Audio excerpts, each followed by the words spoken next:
Welcome aboard the Black Zephyr, lads. I am Captain Carew. But listen close now, and listen well. Your very lives hang in the balance. Oh, great. Man, the facts are you are agents of Thor, and as such, have no threat of harm from me. However, the rest of this surly sailing crew I would not suggest trifling with, or even speaking to, until you've gained their favor. You see, they don't take kindly to souls on the ship that haven't been voted on, and are prone to slitting throat to the unproven. Thanks for the heads up, sir. We'll be sure to keep a low profile. Yes, of course. I say, lad, you're looking a bit pale over there. I'm just getting a little queasy, sir. I apologize for all this wiggling around. I'll be all right once it stops. You're not quite sure how the ship works, are you? You see, we won't stop moving for about a week. But if you must chuck, don't chuck over the front. Chuck over the side. You heard the man. Don't make waves. No, don't say waves. Oh dear, here he comes. Guys, no, you don't want me chucking over the front. You see, that's where we are. Good God, man, is he going to be all right? I've never heard of this. Well, he is off to a very poor start at winning over the crew. You'd best get him and the ship cleaned up. And if you find your battle suit to be a bit cumbersome, feel free to get a new outfit from the rag box down below. I shall be in my cabin napping. Do not disturb me unless the ship is in danger. Now, do you lads have any questions before I retire? I was kind of wondering why you call the ship the Black Zephyr when it says Independence on the back end. Oh, yes, that. Well, we've not quite gotten around to changing the sign yet, or painting it black. Well, thank you so much for pointing it out. Bloody hell. And remember, no agitating the crew. Oh, thank you, Captain. We'll do our best. You're gonna have to try a lot harder than you have been. Oh, yeah, this is what I'm talking about. That armor's for the birds. You got that right, buddy. This is like action wear. I'm gonna climb on up this rope ladder and be a lookout. Captain said to lay low, and being up in the sails ain't that. And you're probably gonna fall. I ain't gonna fall. I climb like a monkey. Remember all that parkour I used to do? I remember all the trips to the emergency room. Hoo-wee, that was easy. Come on up, buddy. No, you come on down now. No way, I'm almost there. Oh,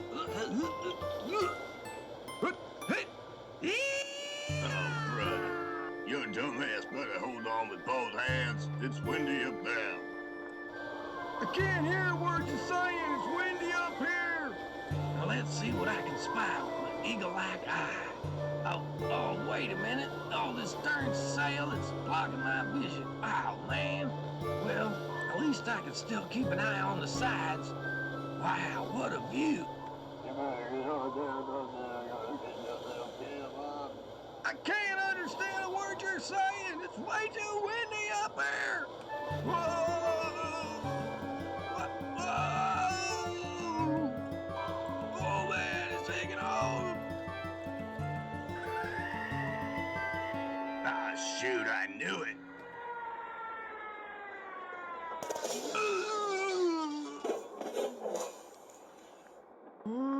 Oh, man, Clem, are you all right now? Oh, hold still now. Don't try and move. Don't try and move.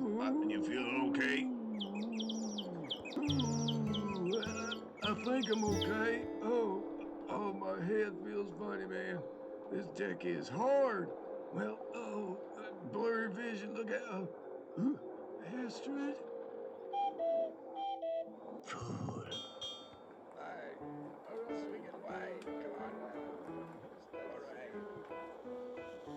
What the are you up to now? You ought to be laying down. Can you even see straight? Oh, I'm all right, just a little sore. What I am doing is I'm going to drop this float in the water, then I'm going to race it back to the back end of the ship and see how fast we're going. There ain't nothing but cannons and ropes on that deck. You are sure to trip and make nothing but noise. I beg to differ. I plan to use my leaping lightfoot ninja cat maneuver, and I'm barefoot. Here we go.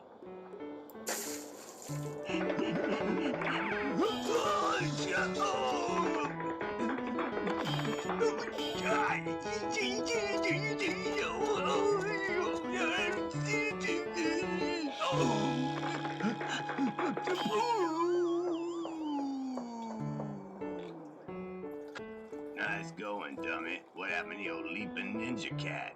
I think the rocking of the boat threw me off my balance. Right.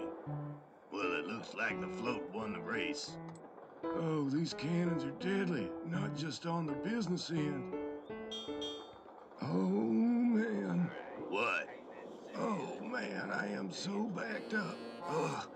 We've been on this boat, what, 3 days now? And, oof, I haven't had a dude since we got on board. I mean, I haven't seen a toilet nowhere. Well, I was going whiz over the side, but I'd have had to take a duke yet. Well, where do you figure these guys are going to the bathroom, man? I ain't seen a toilet or an outhouse or a bucket or nothing.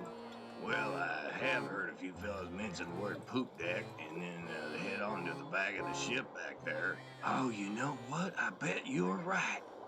It's at the back of the ship. Everyone's looking forward. You're just hanging off the back and floating away from it. I bet that's it. Now, come on back there with me. See if we can get that Mustafa fella distracted enough for me to take care of this business. Oh. I do kind of beg your pardon, Mr. Mustafa, but we was wondering... Good timing. Watch the helm when I use the head. Why, sure, sir. Keep her steady. Watch out. Fools. Well, that was easy. Yeah, get it on now. He ain't gonna be gone long. All right, here we go. Make sure no one's sneaking up on me now. You just worry about getting that done before he gets back. Whoo-wee, it's a bit drafty back here. Whoo, man. All right, here we go. Oh.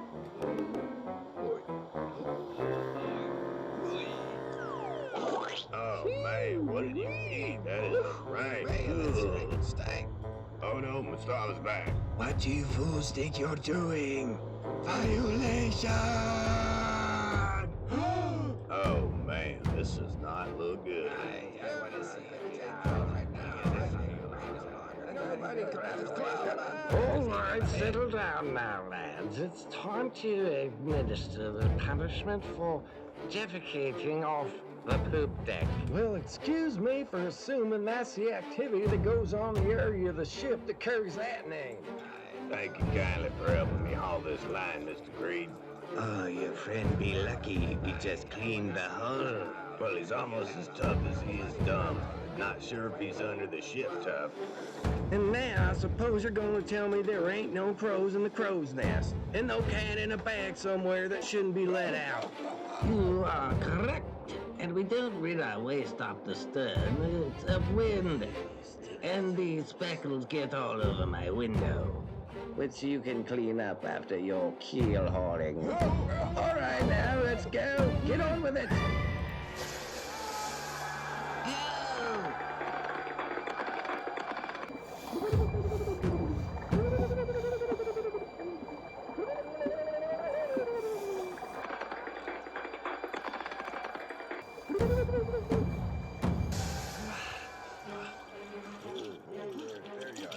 That was awesome!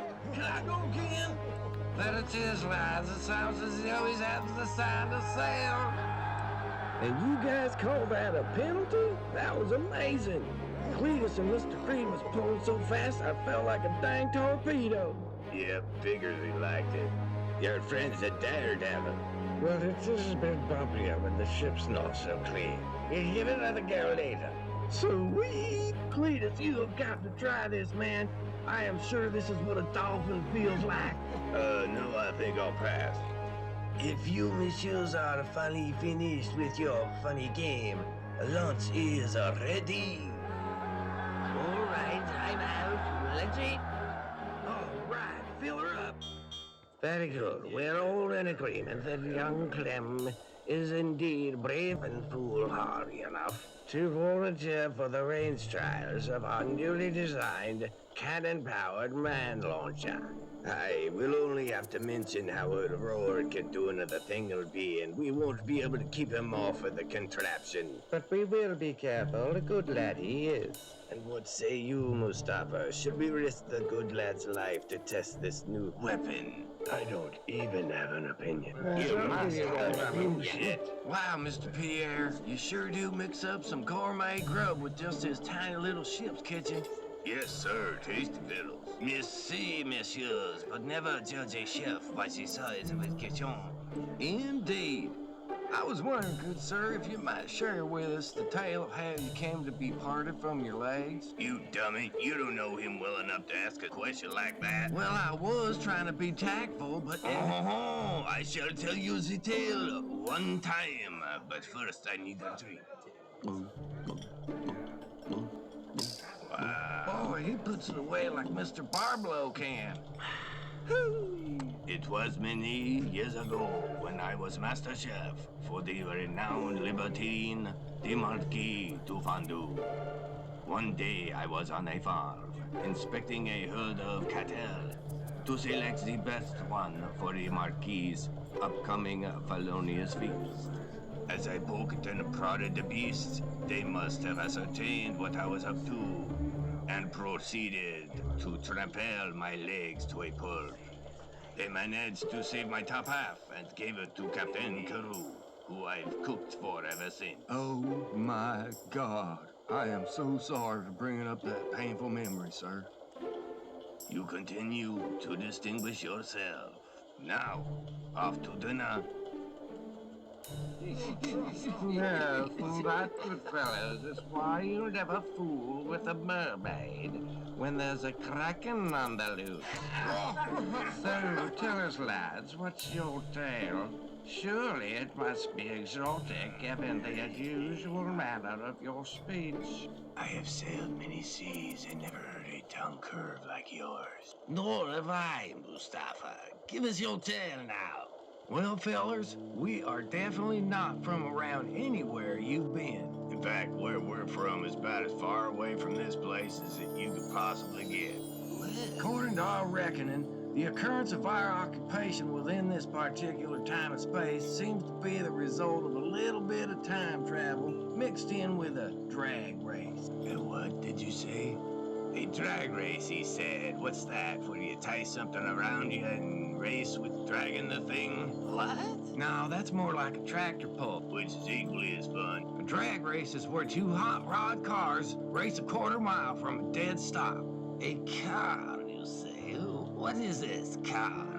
It's kind of like a carriage, only it's not pulled by horses. Instead, the horses are inside this magic box inside the carriage that generates the power of them horses. We can tell you more about cars later, but it's the time travel part that's more pertinent about us being here. So it's time travel, they say. I once met a man in a blue box that was a time-traveling man. I've heard your story of the man in the blue box. I don't want to hear it. I do want to hear these lads' tale. Well, it all happened one balmy Saturday night back home in the future.